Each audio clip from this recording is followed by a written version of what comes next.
いいぞさあ門を壊せ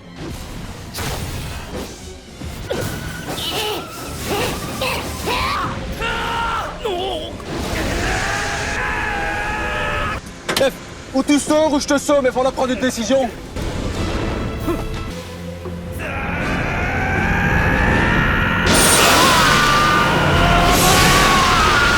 Aujourd'hui, on va faire plusieurs choses qu'on fait rarement en même temps. On va s'amuser et détruire une fake news qui sévit depuis trop longtemps sur les réseaux, un gros mensonge issu de la fange la plus désastreuse de la plus importante communauté du manga game, One Piece. Le fan de Bleach que je suis va leur expliquer pourquoi One Piece mérite mieux que ces imbéciles qui font trop de bruit avec leurs cris stridents, et je vais régaler tout le monde avec un concours permettant de gagner une figurine soit de Bleach, soit de One Piece, histoire que ça fasse un max de bouquins. Je le sais, je connais. Hein.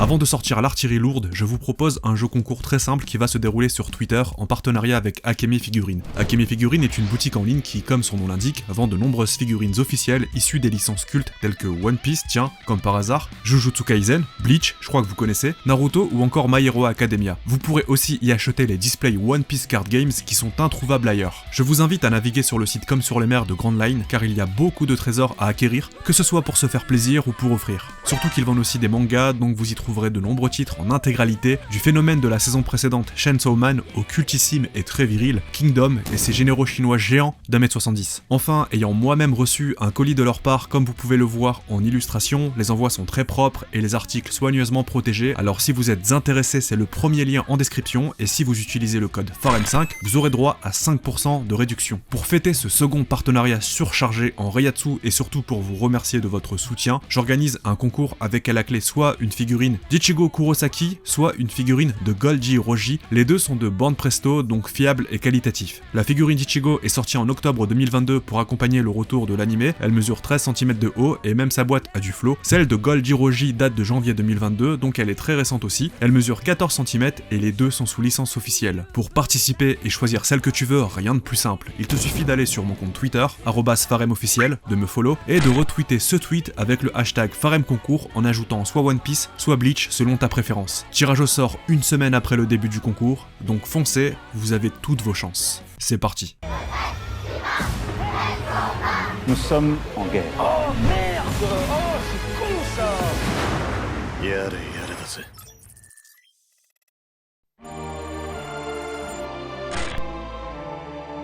Kept you waiting, huh? La pire communauté du manga game.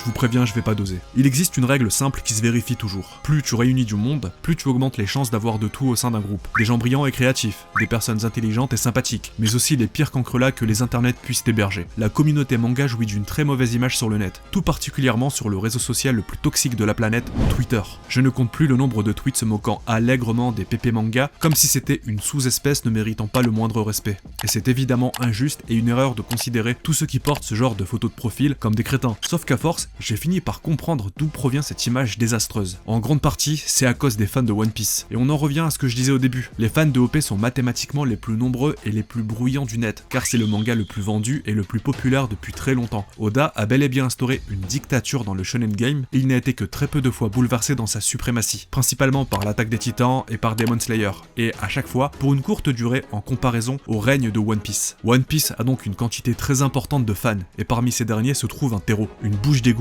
un trou rempli de rampants s'évertuant à salir tout ce qu'ils touchent, à commencer par leur manga fétiche, One Piece, lui offrant une image désastreuse sur les réseaux. Comprenez-moi bien, avec cette vidéo, je n'ai pas pour ambition de clasher les fans de One Piece en tant que fan de Bleach. On n'est pas dans un rapport de force 1v1 primitif où j'incarne le camp opposé de ce que je dénonce. One Piece est un manga exceptionnel, très riche par ses thématiques et ses personnages, ses nombreuses intrigues et l'imagination qu'il suscite chez ses lecteurs. S'il est numéro 1 depuis si longtemps, ce n'est pas pour rien. Non, j'ai un bien meilleur plan. Je vous propose une attaque combo des fans les plus sains mentalement et cohérent des deux côtés envers la fange la plus toxique, avec ici un gros focus sur les fans mal intentionnés de One Piece. Ces bandeurs de stats et de puissance dans un manga qui parle avant tout de liberté et de voyage. Mais la vraie raison de la création de cette vidéo, c'est aussi et surtout parce qu'ils sont responsables de la propagation d'un gros mensonge lié à Bleach et à son mangaka Tite Kubo.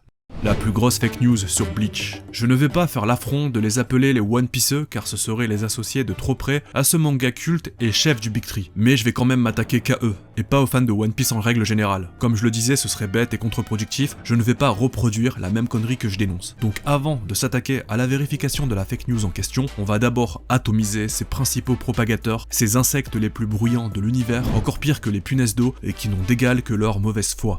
Vous savez, cette partie de la communauté qui fait exprès de s'attaquer toujours au même tweet pour reprocher aux fans de Bleach d'être des bandeurs de flow tout en étant eux-mêmes des bandeurs de stats, de popularité et de vente, donc quelque chose d'infiniment plus superficiel et vide que le flow qui au moins est une composante du chara-design du personnage et une des nombreuses raisons d'apprécier un manga. Au fond, ils savent très bien que les fans de Bleach ne s'arrêtent pas au flow, pour la simple et bonne raison qu'un manga ne pourrait pas avoir un tel succès sur le long terme avec cette seule et unique qualité. Il ne suffit pas de savoir dessiner des personnages stylés pour squatter le top 10 des mangas les plus vendus de l'histoire, avec plus de 130 millions d'exemplaires malgré un arrêt de l'anime dès 2012, donc quelques années avant que les animés n'explosent dans le monde. D'ailleurs, faudra qu'on en reparle de ça dans une vidéo dédiée un jour, que l'arrêt de l'anime Bleach, avant l'avalanche Netflix et la démocratisation des plateformes de streaming comme Crunchyroll et ADN, a créé un retard pour Bleach qui n'existait pas avant. Mais ça, c'est une autre histoire. Bon, on va pas se baser sur ce tweet désastreux que certains ont pris au sérieux car ici on se respecte. J'ai déjà pointé du Zampacto, ce compte parodique frauduleux à plusieurs reprises, qui mise sur la crédulité des internautes pour tenter de faire des petits boucans sur tout et n'importe quoi sans assumer pleinement que c'est un compte parodique. On va plutôt se baser sur cette vidéo d'un certain Gold Dissoul que je ne connaissais pas avant car il y a au moins un effort pour emballer le tout. C'est-à-dire que le fond est vaseux, mais il y a mis la forme et joue bien la pseudo-neutralité jusqu'à la fin. Attention, moi ici j'ai prévenu, je ne serai pas totalement neutre. J'ai pour ambition d'éradiquer avec perte, fracas et déchets nucléaires dans mon sillon la partie la plus cancer des fans de One Piece. On n'élimine pas la vermine avec de l'eau de rose et ça me permet de m'amuser un peu sans me prendre la tête. Ça me change des théories basées sur 26 chapitres éparpillés sur 9 tomes. Et je précise aussi que je n'inclus pas ce youtubeur parmi les fans toxiques dont je viens de parler. Mais il a sa part de responsabilité, vous verrez. On va maintenant entrer dans le cœur de la polémique avec le plus gros mensonge de la commu One Piece envers Bleach. Tite Kubo détesterait One Piece et son auteur Oda par jalousie et rancune totalement assumée. Il l'aurait carrément affirmé en pleine interview et quelques tweetos et youtubeurs One Piece en mal de buzz se sont jetés sur l'occasion, quitte à bafouer la vérité. Mettez vos plus beaux costumes en Kevlar à la John Wick, on va défourailler cette grosse fake news ridicule. J'élimine le mensonge. Les 3 mangas étaient devenus extrêmement populaires au Japon et dépassaient le stade de phénomène de mode. Mais à l'international, un des 3 avait beaucoup de mal à s'y développer et c'était One Piece. Bleach et Naruto avaient pris pas mal d'avance, les 2 œuvres étaient adorées en Europe et aux États-Unis, là où One Piece peinait à faire des ventes correctes. Bon, avant de sortir les sabres de leur fourreau, on va d'abord lui concéder un truc. Il dit ici quelque chose d'intéressant et que très peu de gens savent, car ils ont commencé les animés trop récemment ou tout simplement à cause de leur jeune âge. Pendant très longtemps, plus d'une décennie en fait, Bleach et Naruto dominaient le game avec une large avance en Occident, là où One Piece était clairement à la traîne. Si je me fie à mon expérience perso qui vaut ce qu'elle vaut, et si je me remémore l'état d'internet quand j'ai commencé à entendre parler des shonen, c'est-à-dire vers 2005, on ne parlait que de Naruto et Bleach de façon assez équitable. One Piece était quasi inexistant dans mon entourage ou parmi mes potes m'ayant initié aux animés. Pareil sur le net, on ne croisait jamais d'avatar basé sur One Piece par exemple, il n'y avait pas de gros fansites comme pour Naruto et Bleach avec des fansubs parfois de qualité. Bon, en fait je suis allé vérifier et il y avait bel et bien des fansites francophones, notamment volontéd.com. Ah, les années 2000, cette époque saine, sur le net, où les différentes communautés ne se faisaient pas la guerre, où les fans de One Piece s'intéressaient aux autres mangas avec enthousiasme. À en lire certains sur les réseaux aujourd'hui, t'as l'impression que l'âge moyen du fan de One Piece c'est 14 ans et qu'il n'a jamais rien lu d'autre. Bref, reprenons. One Piece dominait au Japon, tandis que Bleach et Naruto étaient quasiment un big two dans le reste du monde. Et à vrai dire, ça reste un grand mystère qui mérite une vraie enquête. Pourquoi ce retard pour One Piece dans le reste du monde? Et surtout, ça entraîne une seconde question, encore plus intéressante à creuser. Pourquoi cette explosion tardive et désormais ce succès tonitruant, y compris en Europe? Mais ces 2 homologues, malgré qu'ils soient nouveaux sur le marché, arrivaient à tenir la distance et mettre en danger sérieusement One Piece. C'est donc comme ça qu'a débuté la rivalité entre Naruto et One Piece, les 2 anciens se prenaient réellement au sérieux et voulaient en découdre. Mais le plus étrange, c'est qu'il y a eu quasiment aucune rivalité entre Bleach et One Piece, et pourtant lui aussi était membre du Big Three. Alors là, il vient d'affirmer qu'il n'y a aucune rivalité entre Bleach et One Piece, et malheureusement, il ne développe absolument pas. C'est dommage, car je me demande sur quoi il se base pour estimer l'existence d'une rivalité entre 2 mangas, car Bleach a connu des périodes de vente colossales, y compris au Japon, avec certains tomes qui dépassaient le 1 million de ventes allègrement, uniquement dans le pays du soleil levant, et des ventes de DVD aux États-Unis très importantes. importante. Et surtout, si on parle d'un Big 3, ce n'est pas pour rien, il y avait 3 mangas dans le truc, c'était pas le Big 2 plus Bleach. Après, là où je suis tenté de le rejoindre, c'est sur les vrais publics ciblés causant de ce fait une absence de rivalité. Je m'explique. Ce que je veux dire par là, c'est que Naruto et One Piece visaient le même public, tandis que Bleach s'inscrivait sur des thématiques plus réalistes et sombres, avec une omniprésence de la mort, des créatures démoniaques et une ambiance presque effrayante dans les premiers tomes. Naruto nous plonge dans un monde fictif très coloré, basé sur les ninjas. One Piece nous fait voyager parmi les pirates d'île en île, tandis que Bleach nous raconte le fonctionnement du monde après la mort et les luttes secrètes qui s'y déroulent depuis des millions d'années. Naruto au début a 13 ans, mais il en fait 10, et Luffy au début de One Piece a 7 ans, là où Ichigo commence son récit à 15 ans. De ce fait, il ne jouait pas sur le même terrain, et Bleach était moins enfant-friendly disons. Il visait la tranche la plus âgée et mature du Shonen Jump, même si Naruto et One Piece ont leur part de maturité évidemment, avec des thématiques sombres, etc. Tite Kubo, de son vrai nom Noriaki Kubo, est né le 26 juin 1977 à Hiroshima, une ville du Japon située sur la côte nord de la mer intérieure de Seto, sur l'île Honshu, qui est la plus grande île japonaise. En 1996, le rédacteur en chef Kazuhiko Torishima, connu comme rédacteur en chef de Dragon Ball, a réprimandé Kubo en lui disant que son manga était mauvais. Elle lui a recommandé de lire les premiers volumes de Dragon Ball et Ken le survivant. Kubo a révélé en 2017 dans le Weekly Radio Jump qu'il a dit au rédacteur en chef d'aller se faire foutre. Il savait qu'il attendait beaucoup de lui, mais de toute façon, il ne les a pas lus, et il pense que ce dernier s'en souvient encore. Goldisoul nous présente Tite Kubo, et je n'ai pas grand chose à redire. Par contre, ça commence à se compliquer avec la prétendue déclaration de Kazuhiko Torishima, le rédacteur en chef de Dragon Ball. Ce dernier aurait réprimandé Tite Kubo en lui disant que son manga était mauvais, en lui recommandant de lire les premiers volumes de Dragon Ball et Ken. Là, c'est le moment où je vais mettre mon masque de holo. Autant l'échange entre Kazuhiko et Kubo est sourcé par plusieurs personnes différentes, autant la réaction de Tite Kubo est le premier mensonge de la vidéo. Tite Kubo n'a pas dit à Kazuhiko d'aller se faire foutre. Il l'a seulement pensé, et ça fait une différence énormissime. C'est ce qu'il confie dans l'interview de 2017, et il le dit avec un ton léger et rigolard. Il raconte une anecdote, sur laquelle il a beaucoup de recul, et ils s'en amusent tous ensemble. D'une, c'est étonnamment honnête de la part d'un mangaka célèbre comme Tite Kubo d'évoquer une telle discussion, et ça démontre une certaine humilité, car la situation est totalement en sa défaveur, et c'est presque humiliant à la base. De deux, Kubo avoue ne pas avoir lu les tomes que Kazuhiko lui a balancés sur la table, à ce moment-là, mais c'est évident qu'il connaissait déjà Ken le survivant et Dragon Ball. J'ai même pas besoin d'argumenter. Si moi, dans les années 90, je connaissais déjà DBZ, imaginez bien que Kubo, le japonais dessinant des mangas dans les années 2000, connaissait déjà Hokuto no Ken et Dragon Ball Z.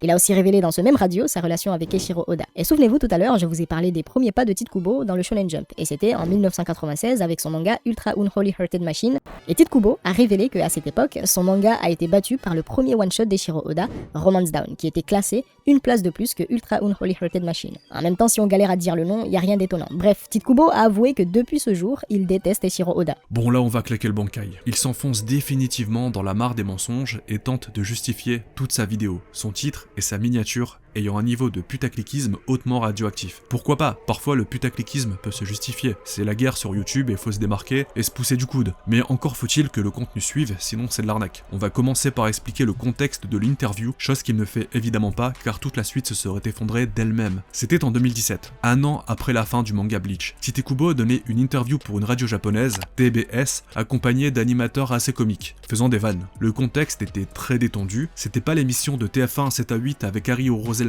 qui posait des questions entre quatre yeux avec un ton dramatique. Ensuite, la raison de la soi-disant détestation de Kubo, son one-shot qui serait arrivé derrière celui d'Oda. Précisons que Romance Down, le one-shot de Oda, était arrivé à la 3e place. Et Ultra Unholy Hearted Machine, qui est effectivement un nom pas du tout commercial et largement moins bon que Romance Down, était arrivé juste derrière, à la 4e place. Une seule place, derrière le futur mastodonte qui sera One Piece. C'est un compliment en soi. Il faut vraiment s'auto-persuader qu'un mangaka de leur niveau a la même mentalité de collégien qu'un tweetos lambda pour croire que ça suffirait à créer un somme éternel chez Kubo.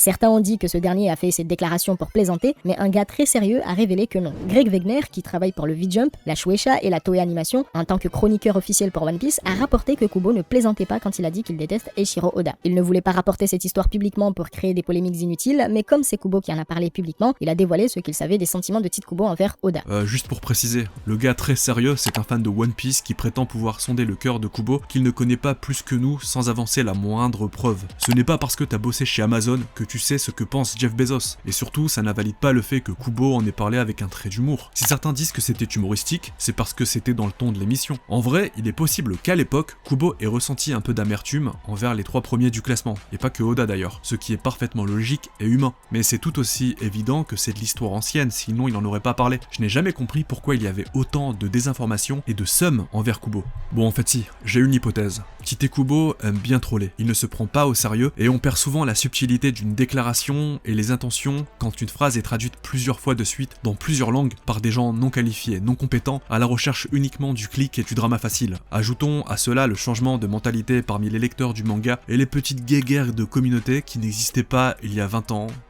Malgré son âge et son succès pour être considéré comme un rival d'Eiichiro Oda à l'image de Kishimoto, ce dernier n'a jamais mentionné Oda dans la page des commentaires du Shonen Jump, à la différence de Oda qui l'a mentionné après la fin de sa série dans le Weekly Shonen Jump 38 de 2016, en utilisant le titre honorifique San. Oda désigne généralement les auteurs plus jeunes que lui avec le titre honorifique Kun et les plus âgés il les qualifie de Sensei. C'était sa manière à lui de montrer à Kubo qu'il était son égal malgré que ce dernier soit plus jeune que lui. Kubo n'a jamais rien fait en lien avec One Piece. Puis il nous montre un dessin de Luffy fait par Kubo, un dessin très stylé d'ailleurs. Le Luffy de Kubo met 10-0 à l'Ichigo de Oda. On dirait une creepypasta le truc, ou une vengeance. Et là, c'est le moment où je vais vexer peut-être l'intégralité des fans de One Piece. Mais en vrai, entre nous là, vous trouvez pas que ça fait vraiment bizarre de voir le QI de Luffy sur une expression faciale d'Ichigo ? Il ne faut pas non plus oublier que Kubo a fait un dessin de Luffy pour les 10 ans de One Piece, donc la question se pose, est-ce que c'était sincère? Est-ce que c'était pour participer, car ça aurait été mal vu qu'un membre du Big Three ne participe pas? Personnellement, je n'en sais rien, et je pense que c'est beaucoup plus compliqué que les petits bouts d'histoire assemblés qui forment une grande histoire. Je pense que la défaite de 1996 y est pour quelque chose, mais d'autres éléments qu'on ne connaît pas ont probablement donné une raison à Kubo de détester Oda. Peut-être il lui a volé son crush, j'en sais rien. Quoi qu'il en soit, on ne peut rien enlever au talent de Kubo, son œuvre mérite clairement sa place, et tant qu'on ne connaît pas entièrement l'histoire, on ne peut pas émettre un jugement sur Kubo. Ça tombe bien, tu viens exactement de commettre l'inverse avec cette vidéo. Parlons aussi de cette mauvaise foi qui consiste à s'interroger sur la sincérité de Kubo par rapport à ce dessin quand tu sais qu'Oda a réalisé ce crime. Résumons, j'ai pu déverser mon magma sur les fans les plus désastreux du manga le plus vendu au monde, et j'ai souligné la mauvaise foi autour de Oda et Kubo. Tite Kubo à cet instant plaisanté, lui et les animateurs en ont ri. Kubo se lançait lui-même des pics et a fait preuve de beaucoup d'humilité, comme tous les mangaka de leur niveau le font. Oda ou Kishimoto auraient pu faire pareil, car ils sont à milliers de kilomètres de la mentalité de leurs fans les plus débiles. Tite Kubo ne déteste pas non plus ses éditeurs ou le Shonen Jump, il l'a encore dit très récemment dans une interview publiée en avril et dont j'ai parlé ici.